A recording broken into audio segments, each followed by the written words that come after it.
Hello and welcome to the channel. Today we're diving into a topic that can seem a little intense, politics.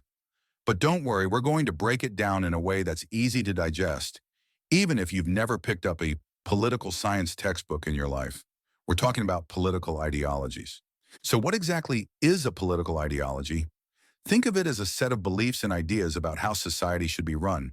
It's like a roadmap for how we think governments should function, how resources should be distributed, and what our collective goals as a society should be. Everyone has them, whether they realize it or not. They shape our opinions on everything from taxes to healthcare to, well, pretty much everything. Today we're going to explore a bunch of these different roadmaps. We'll go through them in a general order, starting from the far left and moving towards the far right, with a few interesting detours along the way. And don't worry, we'll keep it light and breezy with a dash of humor. Ready? Let's go. First up, let's talk about communism.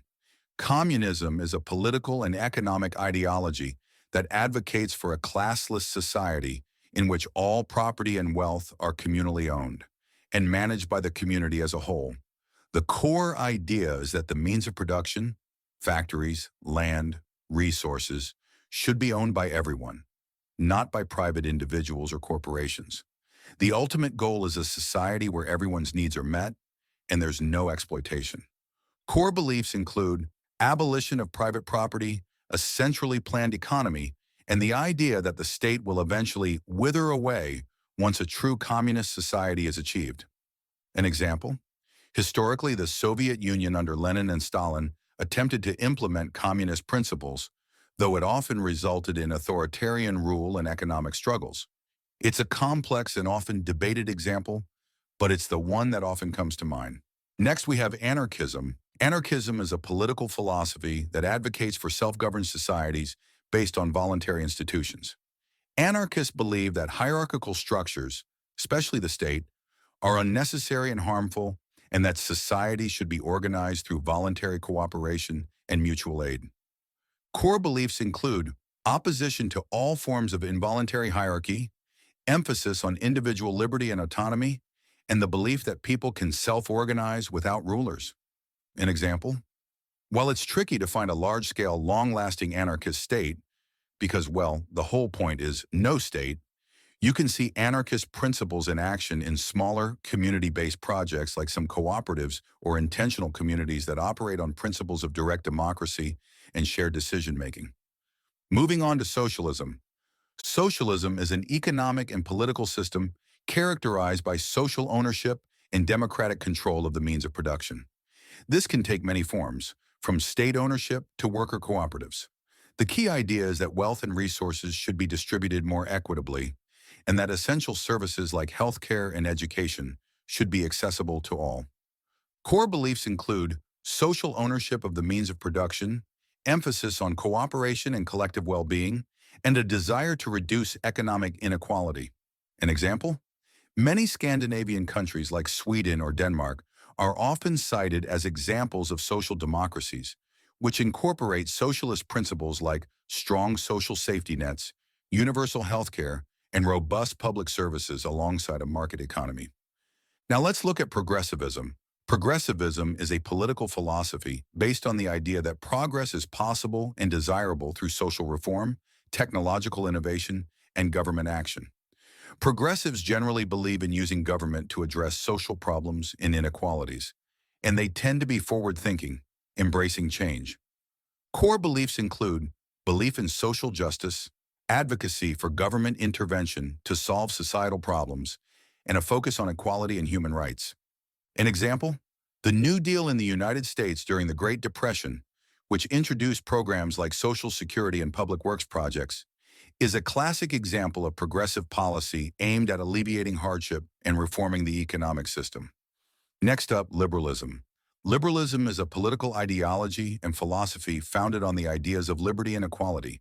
Modern liberalism typically advocates for individual rights, democracy, secularism, freedom of speech, freedom of the press, freedom of religion, free markets, and the rule of law. Liberals often believe in a limited government that protects individual freedoms and provides a safety net. Core beliefs include individual rights and freedoms, limited government intervention in personal lives, and support for democratic processes and free markets. An example? The establishment of constitutional republics with guaranteed freedoms and rights, like the United States or France, are foundational examples of liberal democracies. And then there's centrism. Centrism isn't so much a rigid ideology as it is a political approach. Centrists tend to hold moderate political views or a political outlook that avoids extreme positions. They often seek compromise and consensus, drawing ideas from both the left and the right. Core beliefs include pragmatism, a desire for compromise and the belief that balanced solutions are often the most effective. An example? A centrist politician might support certain environmental regulations, a left-leaning idea, while also advocating for lower taxes on businesses, a right-leaning idea, believing that a mix of policies is best for the country. Moving towards the right, we have conservatism. Conservatism is a political and social philosophy that promotes retaining traditional social institutions in the context of culture and civilization. Conservatives tend to value tradition, order, and stability. They often emphasize individual responsibility, limited government intervention in the economy, and a strong national defense. Core beliefs include respect for tradition and established institutions, emphasis on individual liberty and responsibility, and a preference for gradual change over radical reform. An example? Policies that focus on fiscal responsibility, lower taxes, and a strong emphasis on law and order are often associated with conservative platforms. Think of policies that aim to reduce government spending or prioritize traditional family values. Now for nationalism. Nationalism is an ideology and movement that promotes the interests of a particular nation, especially with the aim of gaining and maintaining the nation's sovereignty, self-governance over its homeland. It often emphasizes a shared cultural identity, history, and language. Core beliefs include loyalty and devotion to one's nation, belief in national self-determination, and sometimes a sense of national superiority. An example? The unification of Germany in the 19th century, driven by a shared sense of German identity and a desire for a unified German state, is a historical example of nationalism. What about populism? Populism is a political approach that appeals to ordinary people who feel that their concerns are disregarded by established elite groups. Populists often pit the people against the elite, and their rhetoric can be found across the political spectrum, from left to right. Core beliefs include strong appeal to the common person, criticism of elites and establishment figures, and often a focus on national interests. An example?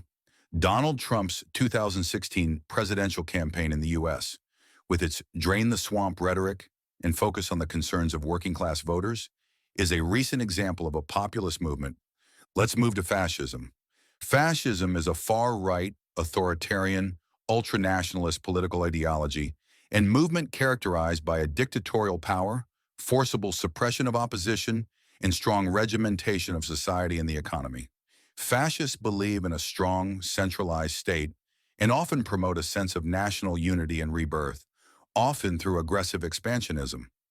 Core beliefs include extreme nationalism, authoritarianism, militarism, and often a rejection of democracy and individual liberties. An example? Nazi Germany under Adolf Hitler is the most infamous historical example of fascism, characterized by its totalitarian regime, racial ideology, and aggressive foreign policy. Next, theocracy. Theocracy is a form of government in which a deity is recognized as the supreme civil ruler, or in which officials of religion are understood to be divinely guided, or are themselves the head of the government. Laws are often based on religious texts. Core beliefs include rule by religious leaders, laws derived from religious doctrine, and the belief that the government's authority comes from a divine source. An example? Iran, where the supreme leader, an Islamic cleric, holds ultimate political authority, is a modern example of a theocracy. Finally, environmentalism. Environmentalism is a social and political movement that advocates for the protection of the natural environment. While not always a complete political ideology in itself, it often influences and shapes other ideologies, leading to policies focused on sustainability, conservation, and combating climate change. Core beliefs include protection and preservation of the natural world, concern for ecological balance, and often a critique of industrialization and consumerism. An example? The establishment of national parks, the push for renewable energy sources, and international agreements like the Paris Agreement on climate change are all outcomes of environmentalist movements. So there you have it, a whirlwind tour of some of the major political ideologies out there. It's important to remember that these are broad categories, and real people and political parties often blend ideas from different ideologies. Think of these as starting points, not rigid boxes. Understanding these different roadmaps can help us make sense of the world around us, have more informed discussions, and maybe even figure out our own political compass a little better. Thanks for joining us today. If you found this helpful, give us a like and subscribe for more breakdowns like this. Let us know in the comments